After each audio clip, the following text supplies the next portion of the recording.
going to do? What are we going to do? We're going to talk about buttons. So exciting. Exciting stuff. Exciting. Ready. So exciting. But the reason why I did.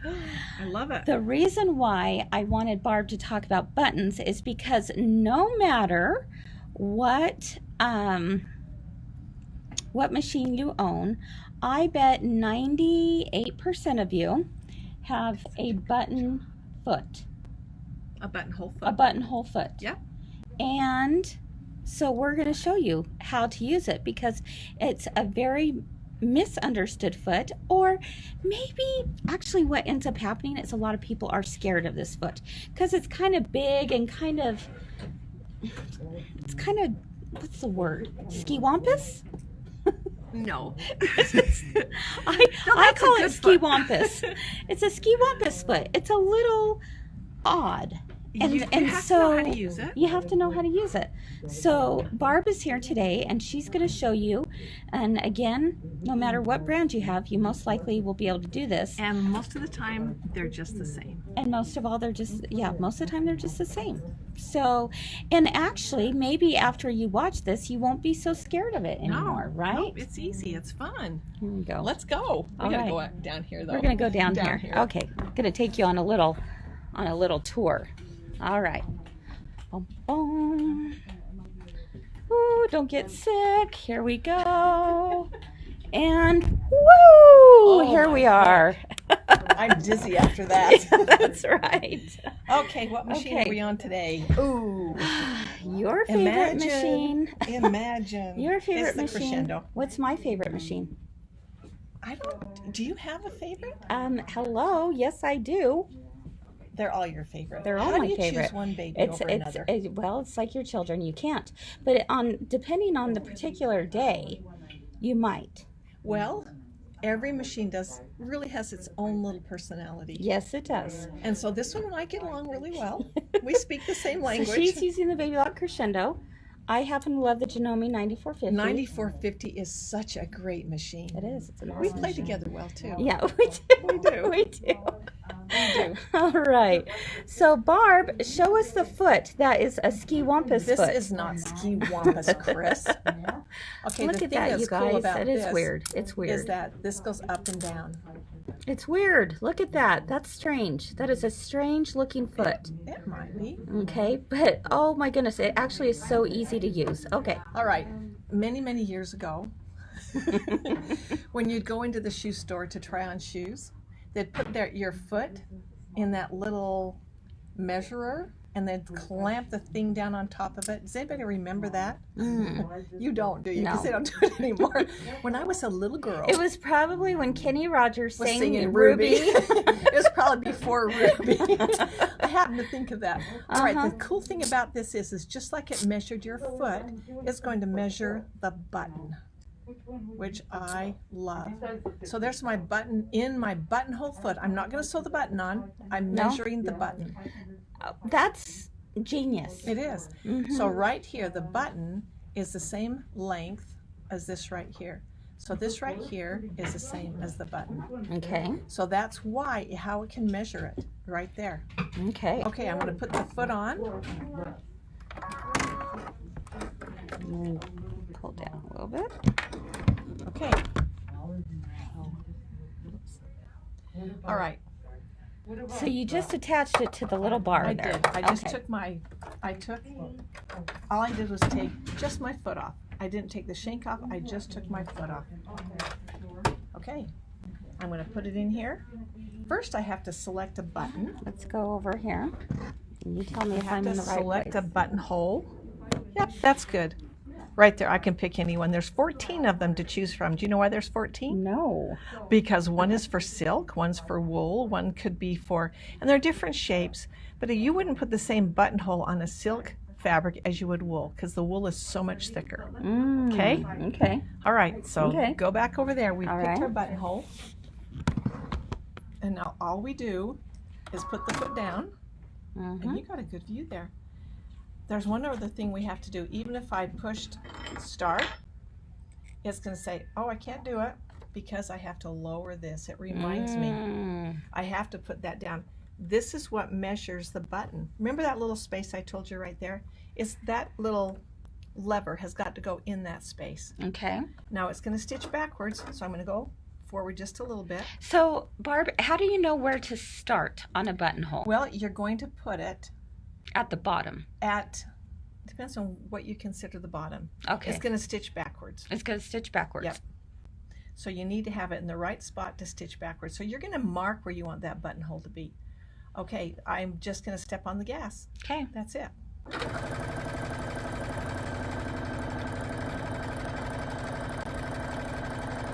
Notice that Barb is not doing anything with her hands. I'm not even watching. That is so cool. And when it's done, It stops on its own. it stops. It's finished. I mean, really, now that you see how easy it is, why would you be so afraid to do a buttonhole? I'm going to cut my threads, slide it out. Look at that. Can you see that? Look at that. Too bad I don't have like green thread in there or something. Yeah, we should have put a different color. Oh, well. I can. Because it's that easy. You could do the blue right there. I can do the blue right Okay, there. she's going to hurry and do that. And while she does that, I'm going to see if there's any questions. Let's Where see. are you going to put a button on a quilt, Kris? Where would you put a button on a quilt? You actually could. If it's one of those one of those quilts that you want to fold up and put in your trunk, you might have a buttonhole. Yes, or sometimes people weave like ribbon through it. So Oh my yeah. heck, that is true. I hadn't thought about that. That's great. Okay, I'm Okay, ready to if roll you again. need to make a buttonhole and don't have a button, can you still make a buttonhole? That's That a is great very question. good question. Mm-hmm. And there's a really good answer. All right, I can take the button out. I don't need to have the button in there. I can make this any size I want. Mm-hmm. Very good question. Yep. Okay. Okay. So I'm going to just make that a little bit bigger. Okay. No buttons in there. I'm going to thread my needle. Remember yesterday we threaded the needle? Mm-hmm. There I go. Because I am so good. All right, there I go. I'm going to pick a different type of buttonhole this time. I'm going to go with that one. Okay, hands free. In fact, I'm going to take my foot off too. I took my foot pedal out. No foot pedal. Okay. All I'm going to do is push that button. And let it do its magic. It's just going to do it.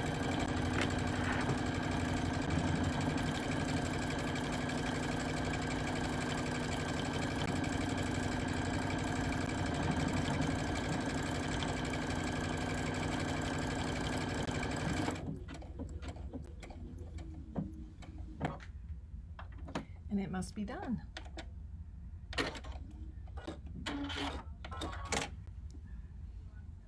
Look at that buttonhole. Oh my goodness. Isn't that great? That was so easy. So easy. Do you want to see more magic? Look at that.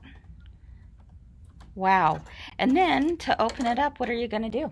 I am going to Use a a very seam good ripper, question. right? I am. I'm actually, do you always do it this way? I do.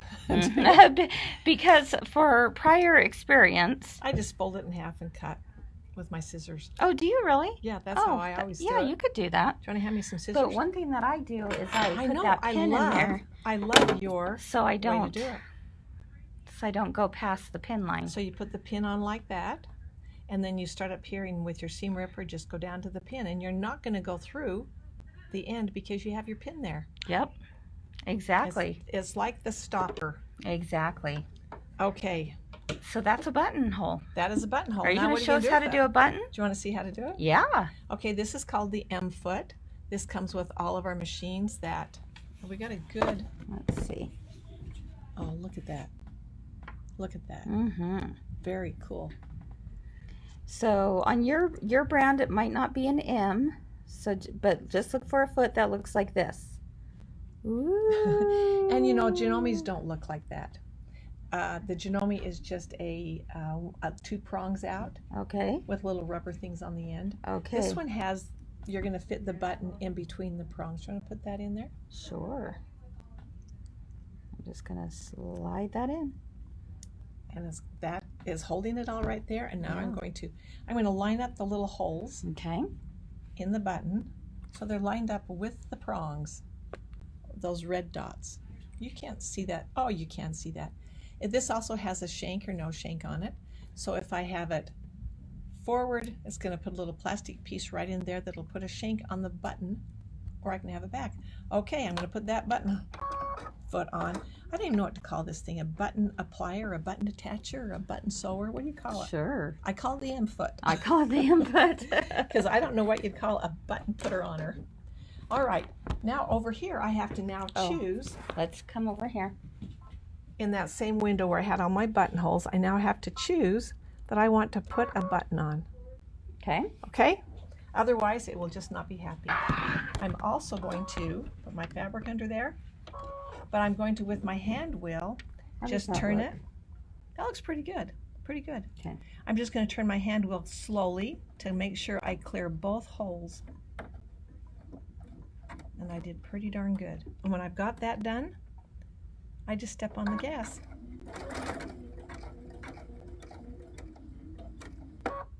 And it's done. It stops automatically. And then I have to slide it out this way, because remember I have my button inside there. Look at that. Isn't that great? Wow. No more sewing buttons on by No. hand. Not at all. That's great. My goodness. Look how easy that was. Piece of cake. Wow. That's great. All right. Okay. Any Thanks, questions? Barb. Let's see. What questions do we have? Let's see. Oh, for some reason the camera was freezing. Some people are saying. I'm sorry. I don't know why. Okay, so here's a question. Okay.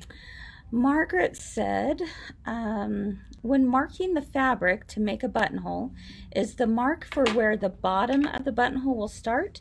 Just curious to make sure the placement of the buttonhole will be centered for the button. All right, so right there on the foot, you can see that there are, oh boy, this is crazy. There are marks right on the button, right on the foot.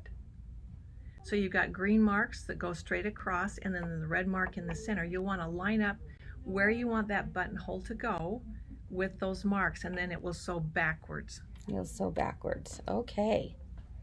All right.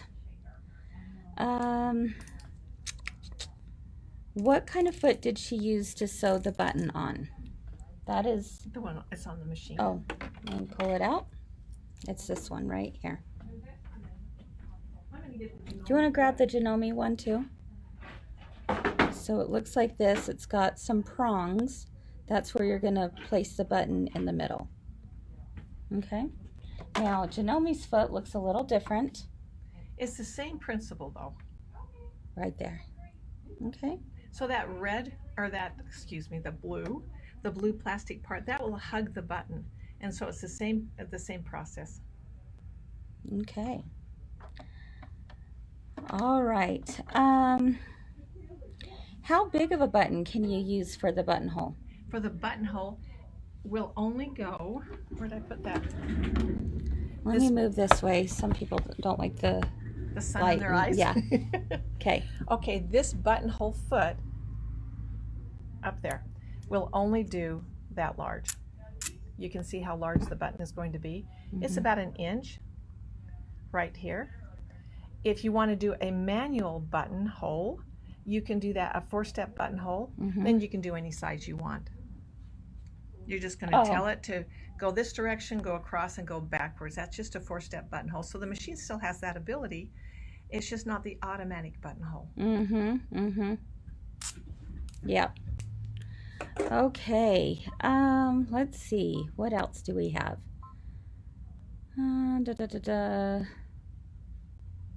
Yay! Diana said, I just sewed on buttons with my machine for the first time last week. Ooh. So glad to hear that. It wasn't so bad, right, Diane? Good, good, good. Thank you, Shirley. She says the Bernina is the foot number 18 for the button. Okay.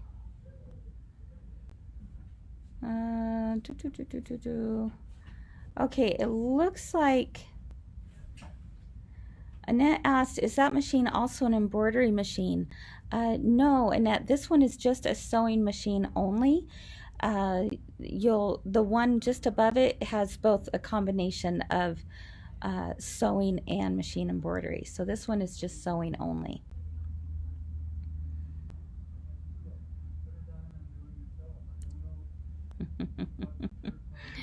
All right. Sorry, just quickly going through some questions.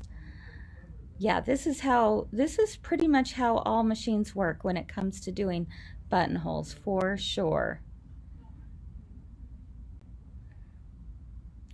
Cheryl says buttons as centers of flowers. Yes, very cute.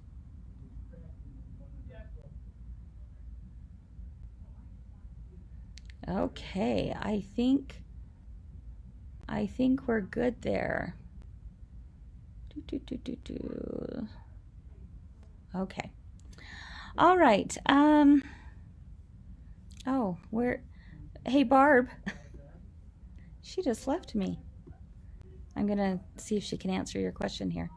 Donna asks, my Janome manual says to pull the thread to the back after sewing the button on and tie them. Is that necessary? It's a good suggestion, and I don't know. I have done it before, so if I do, I won't cut my threads. Okay, I won't cut my threads. I'll leave them long so that I can pull it back and tie it. But sometimes what I'll actually do, Donna, is I will do, in fact, not sometimes, all the time, what I will do is actually sew on the button twice. I like to sew the button on twice, just for good measure. Make sure it gets nice and strong, all right? Yes, Amber, the edge jointed foot does work on the soprano. Yep. Can I see the back of the button? Yes. Barb, where did you put that button? Where did I put that button? She'd like to see the back of it. Oh. Okay, she's going to go grab that. Show the back of it? You can on this. Christy said she's going to show her hubby how to do this so he can sew on his own buttons. Good job. That's a great idea. Okay, so there's the front of the button, and here's the back. And right if you wanted to have more stitches in there, you just stitch it twice. Yeah, that's what I was telling him, is don't cut your threads, just stitch it twice. And the Janome manual actually recommends that you pull it through to the back and then tie a knot. But wow. So, but you don't have to. I think if you were just to put it on twice, I think you would be good. I would. Laura says she double stitches also. Oh, yeah. I would. Yeah. Oh, okay. Ruth says she does, and she puts a touch of seam sealant on it. So, like a fray check is what I'm guessing, or some kind of sealant on there. That's a great idea, Ruth. Even some clear nail polish. Clear nail polish would work. Mm-hmm. Yep. Yeah. Kind of holds it in place. Yep. All righty. Those are some great questions, you guys. Yes, I hope that was helpful. Again, that foot is just, I know I called it a ski wampus foot, but it's just a little awkward, would be maybe a better way to say it. It's just an awkward foot because we're not used to feet being this large, right? And when you put it on, it actually doesn't necessarily stay level. It's just at a little bit of a tilt. So a lot of times people think that they might be doing something wrong when actually you're doing everything right. Okay? All right. Jennifer asks, what if the button has 4 holes? Then you just do it twice. You'll do it twice. Yep. That's a great question. Yes, Jolene said Ann Beal showed us how to put the embellishments on the vintage boardwalk quilt using the button foot. She did. And I don't know if for those of you who might have seen that, she also likes to place a piece of tape over top of the button so she can hold the button in place exactly where she wants it to go. And then she just pokes 2 little holes in it, and then she sews it on from there, which I thought was a really, really good idea.